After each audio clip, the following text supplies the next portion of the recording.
The signal arrived on a quiet Tuesday. It pulsed through Earth's detection systems like a desperate heartbeat, weak, faltering, but unmistakably deliberate. At first, the technicians at Global Communication Array 7 thought it was just another cosmic anomaly. But this pattern repeated with mathematical precision. This was a message. Lieutenant Minho sat straighter in his chair as the computers began processing the alien transmission. "Sir, you need to see this," he called to his supervisor.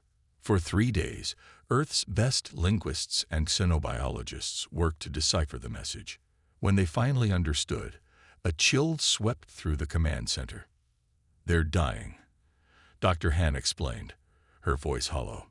"Their star is becoming unstable. They've been asking their neighbors, this luminary conclave, for help, but we're told they're expendable." Admiral Jun Lee received the briefing in his Spartan office overlooking the Pacific. At 62, his hair had gone silver, but his posture remained rifle straight, a remnant of his 40 years of military service. He studied the report with dark, thoughtful eyes. "The Thrixians," he pronounced carefully. "Water dwellers." "Yes, sir. Their atmosphere is thick with nitrogen compounds, and they evolved in high-pressure oceanic environments. Their technology is impressive. They've achieved interplanetary travel despite their aquatic limitations." Lee nodded. "And this conclave has refused to help them evacuate." "Correct, sir.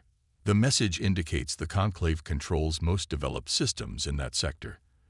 They've classified the Thrixians as evolutionarily redundant and denied evacuation assistance." Lee's jaw tightened. "Redundant." "Their words, sir. Apparently, the conclave manages evolutionary paths of species they encounter. The Thrixians don't fit their long-term plans for the galaxy." The Admiral stood, walking to the window. Earth gleamed below, beautiful, scared, resilient. Humanity had nearly destroyed their homeworld, twice before finally learning to live in balance with it. The scars of those mistakes remained visible from space. The glass deserts of the resource wars, the artificial archipelagos where coastlines had been drowned. How much time do they have? "Their star will reach critical instability in approximately 8 months, sir." Admiral Lee requested an emergency meeting with President Hanna Park. The president's office was warm with natural light, decorated with simple artwork from Earth's diverse cultures. At 55, President Park carried herself with quiet confidence, her practical short hair framing an expression of perpetual attentiveness. "They sent this message breaking all protocols," Lee explained. "The conclave apparently forbids direct communication between non-member species. They're breaking the rules to save their people," President Park said softly. "I'd do the same."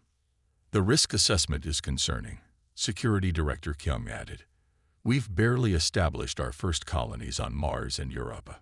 Our fleet is defensive, not designed for long-range rescue operations, and revealing ourselves to this conclave could put Earth at risk." Science Director G nodded gravely. "The Thrixians' message classifies Earth as a death world. Apparently our gravity, radiation levels, and atmospheric composition would be lethal to most spacefaring species. We've evolved in conditions they consider extreme." "They're afraid of us," Lee stated plainly. "With reason," Jai replied. "Our biology is robust compared to theirs. Our endurance, our ability to survive injury, traits we take for granted would seem almost supernatural to them." President Park steepled her fingers. "How many Thrixians?" "Approximately 8 billion, Madam President." "We can't save them all," Director Kyung said. "It's logistically impossible." "But we could save some," Lee countered. "We have the colony ships prepared for the Ta-Ceti mission, with modifications." "Those ships represent decades of work and resources," Kyung interrupted. "You'd risk them for aliens who might be hostile." "We've analyzed their message thoroughly," Lee responded. "There's no deception we can detect, just desperation." President Park rose and walked to the historic map on her wall, a relic showing Earth before the climate shifts. "My grandmother told me stories of the village fires," she said quietly. How her family waited for help that never came. By the time international aid arrived, half the province was gone. She turned to face them.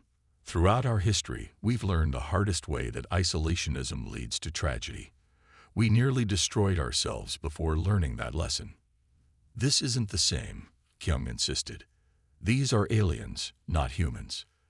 They're people, Park corrected. People asking for help. Lee nodded. The fleet can be ready in 3 weeks. We'd need to convert the colony ships for Thrixian biology, but our xenobiologists believe it's possible. Director Kyung frowned. And if this conclave views our intervention as hostile, then we deal with those consequences when they come, Lee replied.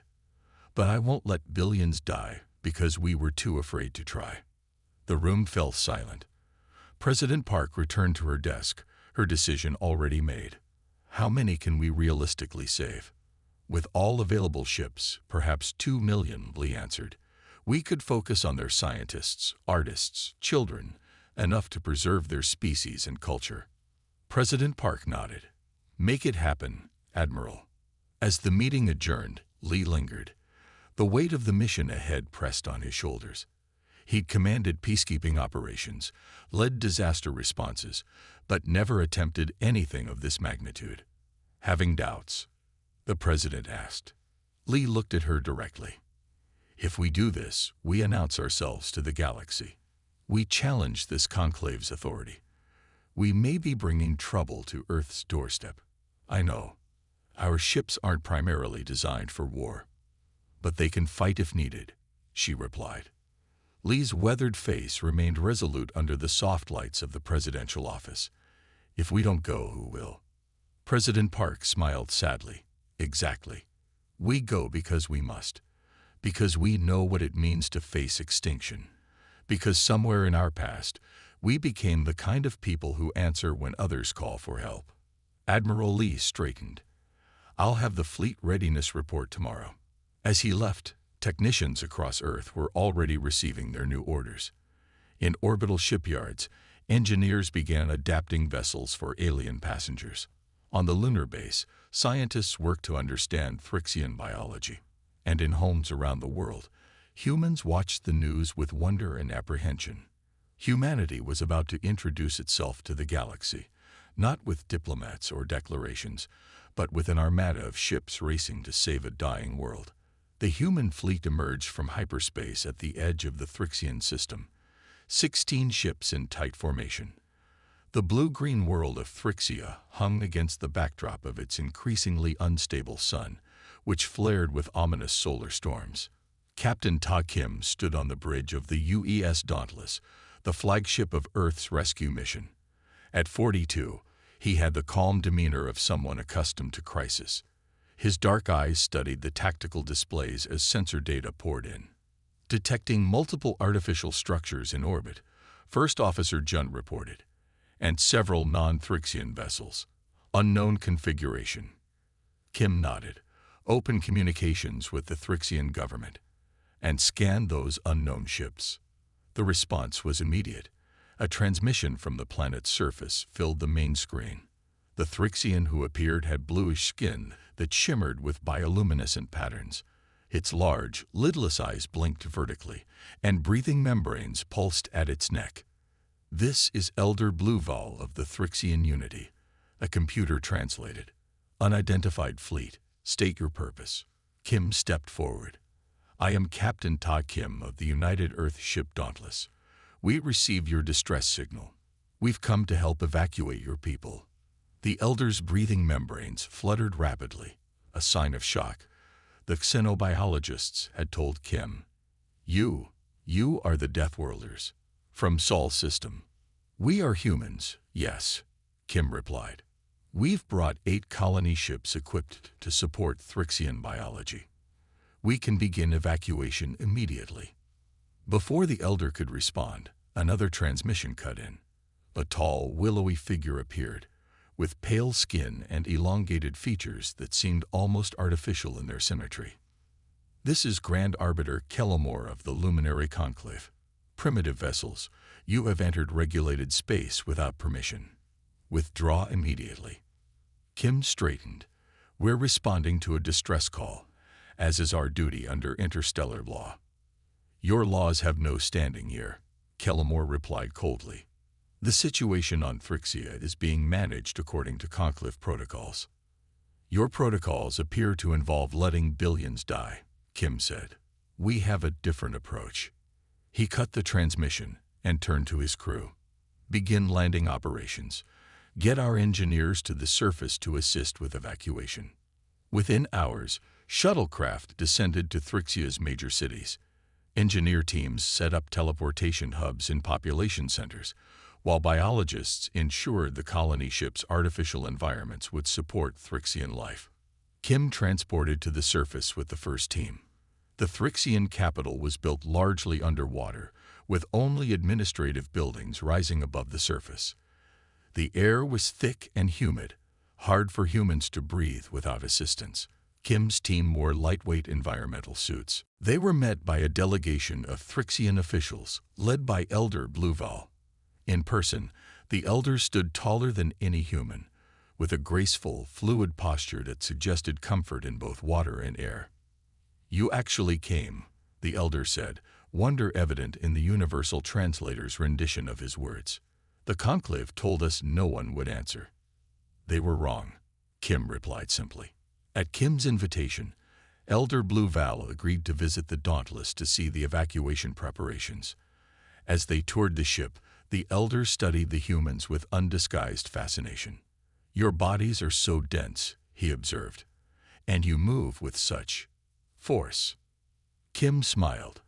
We evolved on a high-gravity world with fluctuating temperatures and significant radiation. It shaped us. In the ship's conference room, decorated with images of Earth, the elder asked the question that had clearly been troubling him. Why would you risk your ships and people for strangers? Elder Blueval asked, massive eyes blinking in confusion. The Conclave warns that your kind are violent, unpredictable. Yet you come to save us when our neighbors would not. Kim looked out at the view screen showing Thrixia below. Because we've been alone before, he replied simply. No one should face extinction without hope. Meanwhile, in orbit, the situation was deteriorating. 3 Conclave cruisers had taken position between the Earth ships and Thrixia. Commander Supark, aboard the defensive frigate Vigilant, monitored their movements. At 38, Park had spent most of her career in space combat simulations that had never been tested in real conflict. Now, as the Conclave ships powered up weapon systems, she felt oddly calm. They're targeting our transport shuttles, her tactical officer reported. Move to intercept, Park ordered. Defensive pattern echo. No offensive measures unless fired upon. The Vigilant smoothly positioned itself between the Conclave ships and the vulnerable transports. Its shield systems, designed to withstand the harsh radiation of Jupiter's magnetosphere, hummed to life. The Conclave fired warning shots, energy beams that would disable most ships' navigation systems. They splashed harmlessly against the Vigilant's shields. No damage, the tactical officer reported, sounding surprised. Their weapons operate on subspace frequencies our shields were designed to block. Hail them, Park ordered. The Grand Arbiter's face appeared, now showing visible irritation. Remove your vessel immediately. We're protecting civilian transports, Park replied. These people have the right to evacuate. You have no authority here, primitive, Kellamore sneered. Your ship will be disabled if you do not comply. Park maintained her calm. With respect, Arbiter, I suggest you scan our vessel more thoroughly before making threats. The Conclave ships launched a coordinated attack. Energy weapons and graviton beams, capable of tearing apart most known spacecraft, converged on the Vigilant. But the human vessel had been built by people who had survived countless natural disasters and wars. Its layered defense systems absorbed or deflected the assault. When the attack subsided, the Vigilant remained intact, its position unchanged. Return transmission to the Conclave flagship, Park ordered. When Kellamore appeared again, his composed facade had cracked. This is your only warning, Park said evenly. The evacuation will continue. Interfere with our humanitarian mission again, and we will respond appropriately. Back on the Dauntless, Kim received news of the confrontation as he escorted Elder Blueval through the ship's hydroponics bay, where plants from Earth grew alongside samples of Thrixian flora. The conclave will not stop, Blueval warned. They believe in the absolute rightness of their control. Kim nodded. We're familiar with that kind of thinking. You do not fear them. We respect their capabilities, Kim answered carefully. But we've survived worse than disapproval from distant authorities. As night fell on the first day of the evacuation, 20,000 Thrixians have been transported to the colony ships.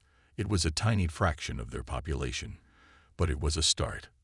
On the planet's surface, human engineers worked alongside Thrixian scientists to build larger teleportation arrays that could move more people. And in orbit, Earth's ships maintained their positions, a thin line between the desperate Thrixians and the conclave vessels that had multiplied throughout the day. A fragile standoff beneath the light of a dying star. 3 days into the evacuation, the conclave made its move. 76 warships arrived at the edge of the Thrixian system, their hulls gleaming with the silver-blue sheen that marked conclave engineering.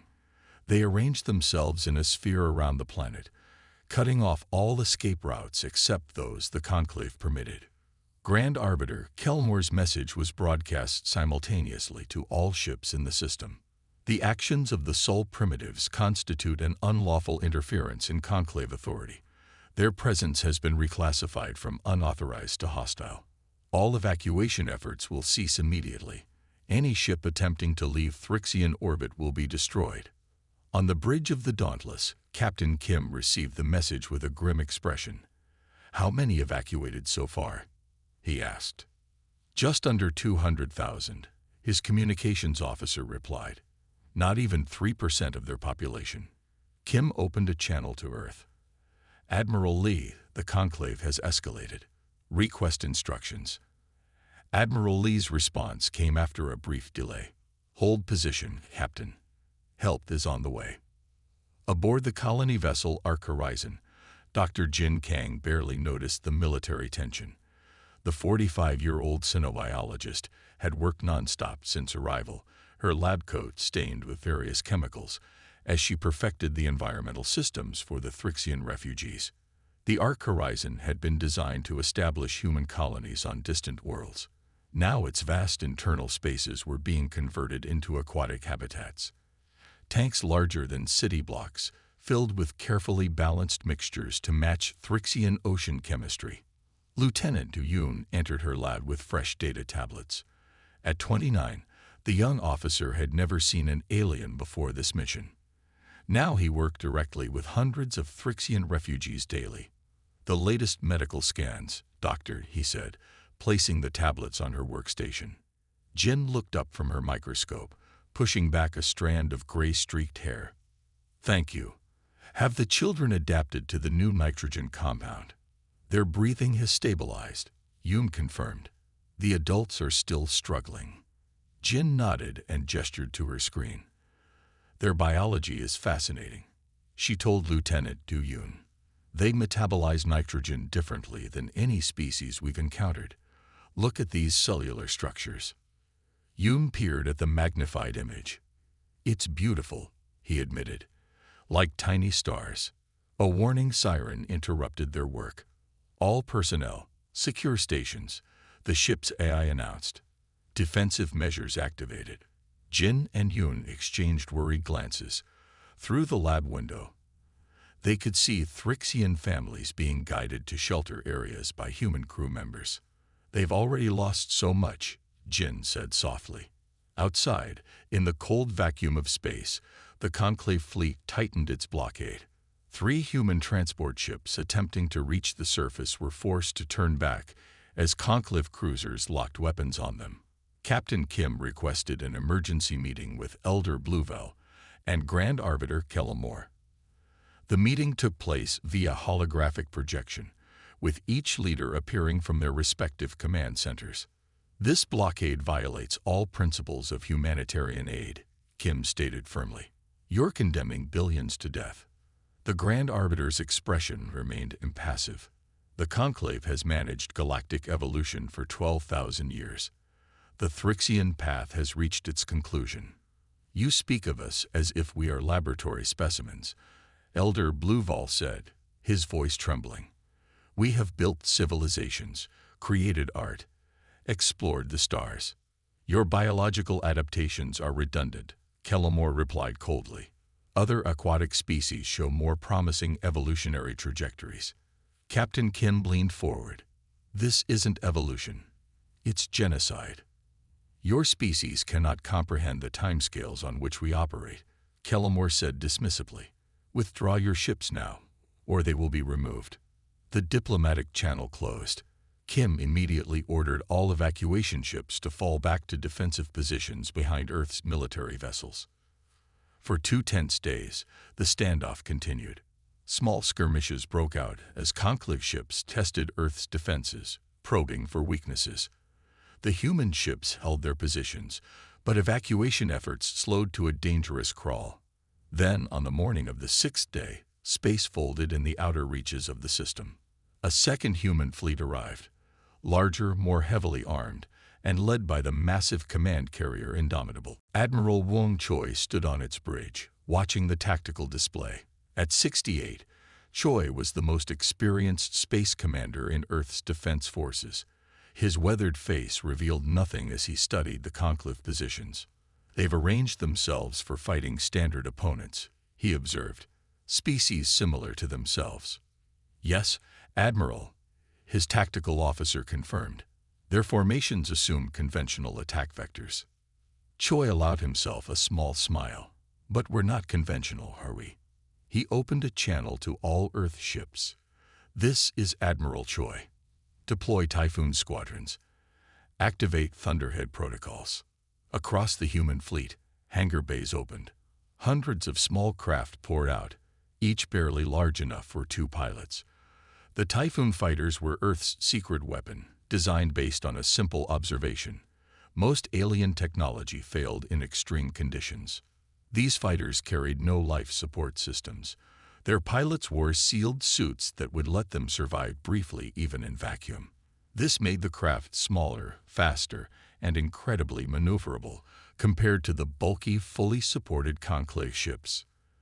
The Conclave fleet responded predictably, targeting the approaching fighters with their main weapons. But the tiny craft moved erratically, following no discernible pattern, making them nearly impossible to track. Meanwhile, 5 larger Earth ships moved into positions that seemed suicidal, directly in front of the largest Conclave cruisers. The aliens took the bait, concentrating fire on these apparently vulnerable targets.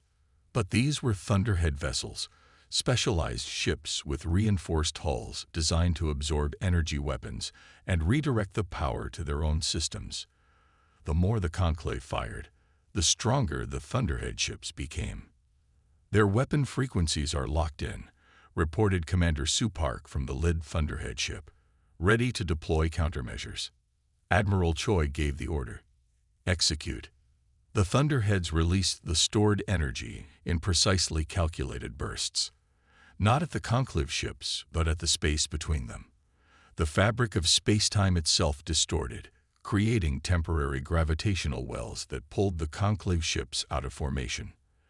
As the alien fleet struggled to regroup, the Typhoon fighters darted through the gaps, targeting propulsion and weapon systems with surgical precision.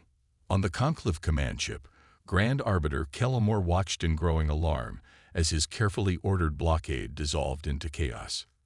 Impossible, he muttered. Their technology is primitive. Their ships are crude. But effective, his second observed quietly. When the first wave of attack concluded, 23 Conclave ships had been disabled without being destroyed. The rest retreated to defensive positions farther from the planet. Admiral Choi opened a channel to the Conclave flagship. This is Admiral Wong Choi of Earth. The evacuation of Thrixia will continue. You may observe, but any further interference will be met with greater force. There was a long pause before the Grand Arbiter responded. You have revealed yourselves as the threat we always suspected, Deathworlders. This confrontation is not over. No, Choi agreed. But today's battle is. I suggest you use the time to reconsider your position. As the Conclave fleet withdrew to a higher orbit, evacuation efforts resumed at double speed. The path was clear, at least for now, but everyone knew the Conclave would not accept defeat easily. On the arc horizon, Dr. Jin watched through the observation window as thousands more Thrixian refugees arrived. Among them were children, scientists, artists, the future of a civilization that had almost been sacrificed to the Conclave's cold calculus. Will we save them all? Lieutenant Yoon asked quietly. Jin shook her head. Not all, but enough. Enough for their culture to survive.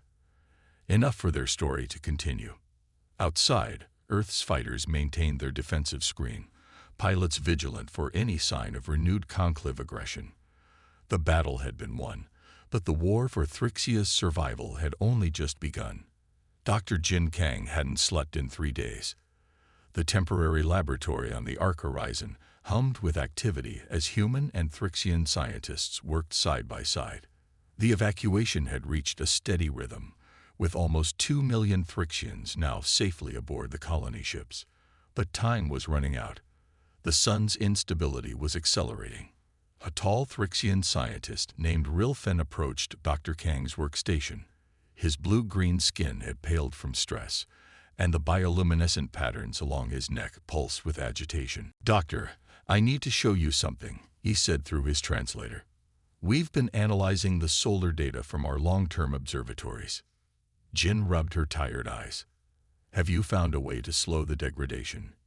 "No," Rilfen replied. "Something worse. The patterns we're seeing, they're not natural." He displayed a series of complex charts on her screen. Jin wasn't an astrophysicist, but even she could see the abnormal patterns in the data. "These energy signatures here and here," Rilfen pointed with a webbed finger. "They match known Conclave technology signatures." Jin stared at him. "Are you saying?" "They did this to our sun," Rilfen confirmed, his large eyes blinking rapidly. "They destabilized it deliberately." Jin immediately called for Major Sun Ku, the military science liaison. The major arrived quickly, his uniform crisp despite the chaos of recent days. "Show me everything," he ordered. As they examined the data, Rilfen revealed more disturbing information. "After your arrival, I gained access to some of our oldest historical records, ones the Conclave restricted centuries ago." He produced a small data crystal. "This contains records of 53 species that developed advanced technology in neighboring systems over the past 8,000 years. All but 7 suffered natural disasters that ended their civilizations." Major Ku's expression darkened as he analyzed the data. "They've been engineering extinction events," he said, examining the patterns. "How many civilizations have they erased from history?" "But why?" Jin asked. "What threat could the Thrixians possibly pose?" Rilfen hesitated. "There's something else. Something about Earth." He showed them Conclave classification records. Earth was listed as a Class 5 Deathworld, a planet with environmental conditions so extreme that most galactic species could not survive there without significant protection. Species that evolve on such worlds develop troubling traits, Rilfen explained: physical resilience, aggressive problem-solving, rapid adaptation to new threats. "Those are survival traits," Jin protested. "They are warrior traits," Rilfen corrected gently. "At least, that's how the Conclave sees them." Major Ku straightened. "We need to inform Captain Kim immediately." Within an hour, the evidence had been presented to Captain Kim and Admiral Choi aboard the Dauntless. Elder Bluval joined them, his usual calm demeanor shattered by the revelation. "Generations of my people," the elder whispered, "all to maintain their version of galactic order." Captain Kim's face was grim. "We need to confront them with this evidence." Admiral Choi nodded. "Arrange a direct meeting. They've committed genocide. They should face their victims."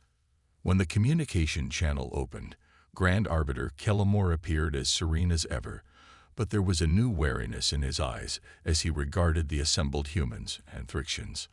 "We have evidence that the Conclave deliberately destabilized the Thrixian sun," Kim stated without preamble. "We also have records of similar actions against dozens of other species." For a long moment, Kellamore was silent. Then, surprisingly, he nodded. "Of course we did," he said simply. "It is necessary management." The bluntness of his confession stunned everyone into silence. "For 12,000 years, the Conclave has maintained galactic stability," Kellamore continued. "Do you know how many interstellar wars have occurred in that time? None. Not one civilization has been permitted to develop the capacity for such destruction." "By destroying them first," Kim said, his voice tight with anger. "By managing evolutionary paths," Kellamore corrected. "Species like yours represent chaos," the Arbiter told Captain Kim. "Your endurance and aggression threaten the delicate harmony we've maintained for millennia." "You call genocide harmony?" Elder Blueval demanded. "We call it preservation of the greater whole," Kellamore replied. "Your species developed technologies we had not approved. You began deep space exploration without permission. The pattern recognition algorithms predicted a 73% chance you would develop dangerous military capabilities within 5 centuries. So you murdered billions," Admiral Choi said flatly. "We adjusted the galactic balance," Kellamore corrected. "As we have done countless times before, as we would have done to Earth had we discovered you earlier." A chill settled over the room at this casual admission of planned genocide. "But now you've revealed yourselves," Kellamore continued. "And you've demonstrated exactly the aggressive tendencies our algorithms predicted. Your ships, your tactics, they're designed for war, not peace. We designed them for survival," Kim countered. "And right now, they're being used to save lives, not take them." Kellamore's expression shifted subtly. "This conversation is merely a courtesy. The Conclave has made its decision. The Thrixian evacuation will end. Order will be restored." The transmission cut off abruptly. "Battle stations," Admiral Choi ordered immediately. "They're planning something." He was right. Within minutes, sensors detected energy buildups across the Conclave fleet. But the pattern was different this time, concentrated rather than distributed. "They're combining their weapons systems," Major Ku reported, studying the tactical display. "Creating some kind of unified energy field." On the arc horizon, Dr. Jin and Rilfen were overseeing the final group of Thrixian children being settled into their new habitats when the alarm sounded. "All personnel to emergency stations," the ship's AI announced. "Incoming weapon lock detected." Through the observation window, Jin saw the Conclave ship's shifting position, forming a precise geometric pattern around the horizon. "They're targeting us specifically," Lieutenant Hume realized. "The refugee ship." Jin felt a cold certainty settle in her stomach. "They want to make an example of us. Show what happens to those who defy them." Aboard the Dauntless, Captain Kim watched the same pattern emerging. "All ships, defensive positions around the arc horizon," he ordered. "Prepare to intercept." The Earth fleet moved to surround the colony ship, creating layers of protection. But the energy readings from the Conclave weapons continued to climb beyond anything they had seen before. "They're channeling the power of their entire fleet into one weapon," the tactical officer reported. "Our shields can't withstand that kind of concentrated energy." Elder Blueval, still on the bridge, stared at the display in horror. They would destroy 600,000 children to maintain their control. Captain Kim opened a channel to Grand Arbiter Kellamore one last time. "There are innocent civilians aboard that ship. Children, scientists, artists.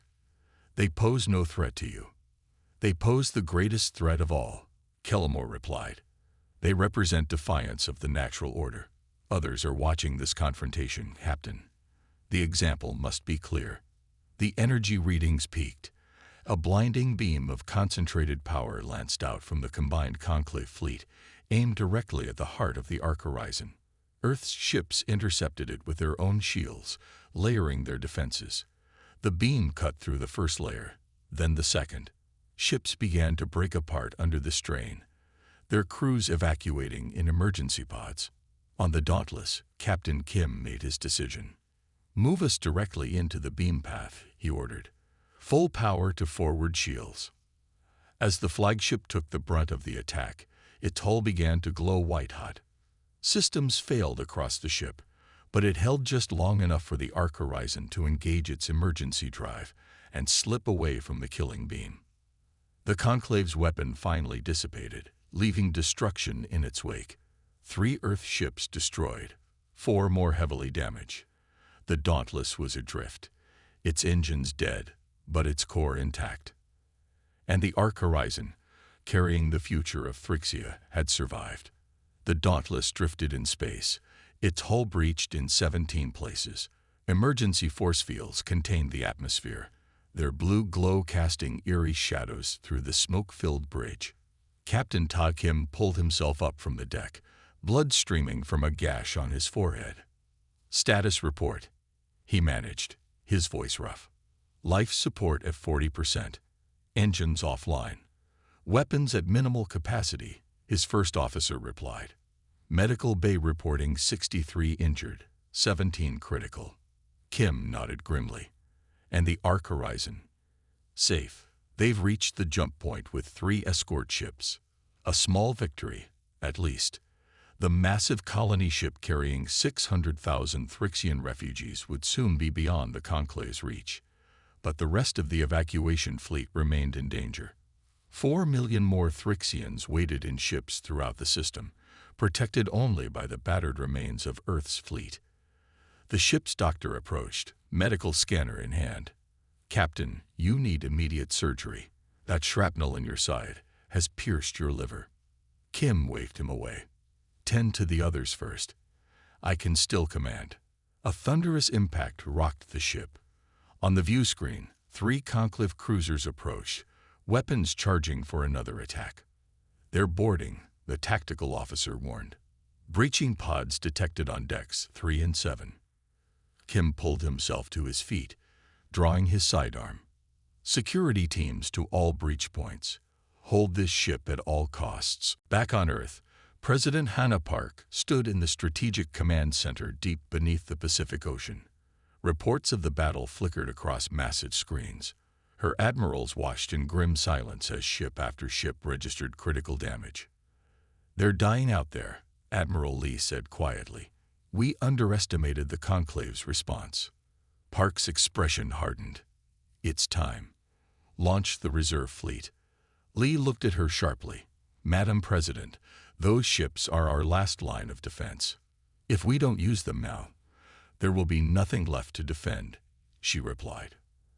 "Activate Protocol Omega. All ships, all pilots." Across Earth's moon, hidden hangar doors slid open for the first time. In asteroid bases throughout the solar system, ships that had never been revealed to international monitoring agencies powered up. And in Earth orbit, the massive dreadnought Terra Nova, 3 times larger than any vessel Earth had officially acknowledged possessing, activated its experimental dry system. Admiral Ji Quan stood on the Terra Nova's command deck, watching his crew prepare for battle. At 55, he had spent the last decade overseeing the secret development of Earth's true defensive capabilities. "All ships report ready, Admiral," his executive officer announced. Quan nodded. "Jump coordinates locked on Captain Kim's position. All ships prepare for combat jump." On the crippled Dauntless, Captain Kim fought alongside his security team. Conclave boarding parties pushed through the corridors, their advanced weapons cutting through the ship's internal barriers. Kim fired his weapon until it overheated, then used it as a club when 3 Conclave soldiers cornered him and his team. "For Earth," he growled, charging despite the wound in his side that now pumped blood with every heartbeat.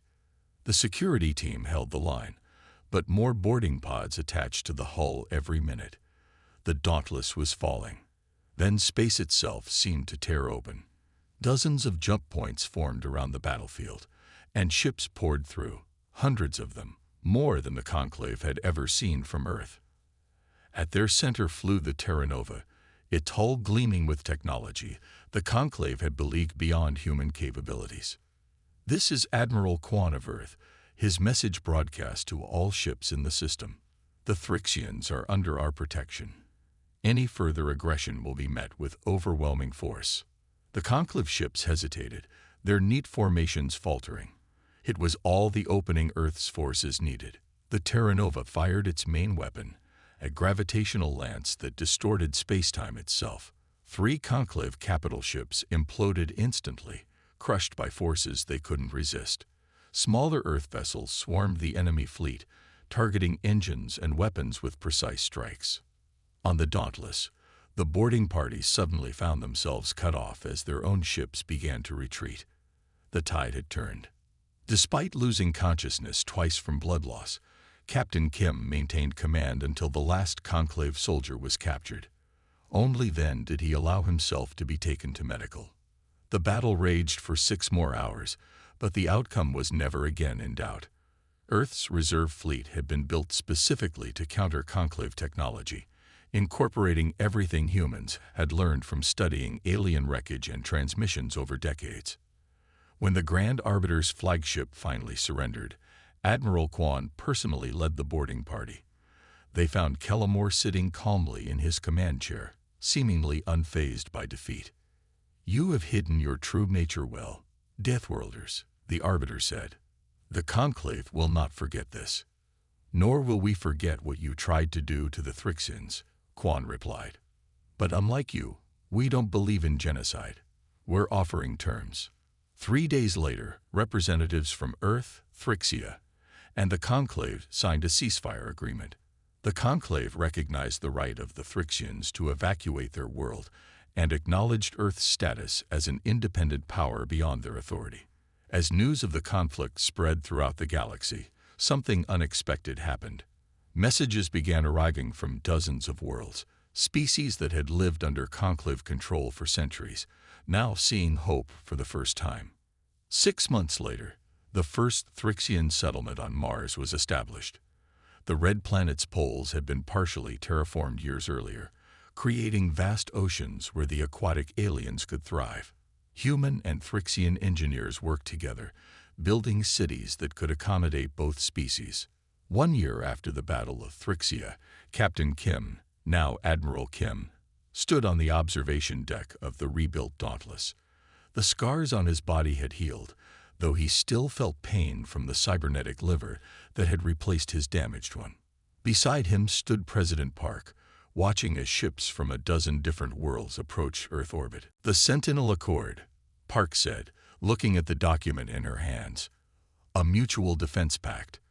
Protection for any species seeking freedom from Conclave interference." "Will it work?" Kim asked. "The Conclave controlled space for 12,000 years through fear and manipulation," Park replied. "We're offering something different. Cooperation, mutual respect." Below them, Earth turned serenely. Once, humans had looked to the stars and wondered if they were alone. Now they knew the truth was more complicated. They were not alone, but they were different. Evolution on their challenging world had created a species uniquely suited to stand against oppression. "We answered one call," Park said quietly, watching a Thrixian ship dock with the orbital station. "Now the galaxy is calling." Kim nodded, his eyes on the stars beyond. "And we'll keep answering." On 100 worlds, beings gazed upward at their night skies, wondering if the stories were true. That somewhere out there, on a world most considered too harsh for life, a species had evolved that would fight not just for their own survival, but for others. A species that, when a desperate call echoed through the stars, had answered with warships, not for conquest, but for justice. The Deathworlders had arrived on the galactic stage, and nothing would ever be the same again. The end.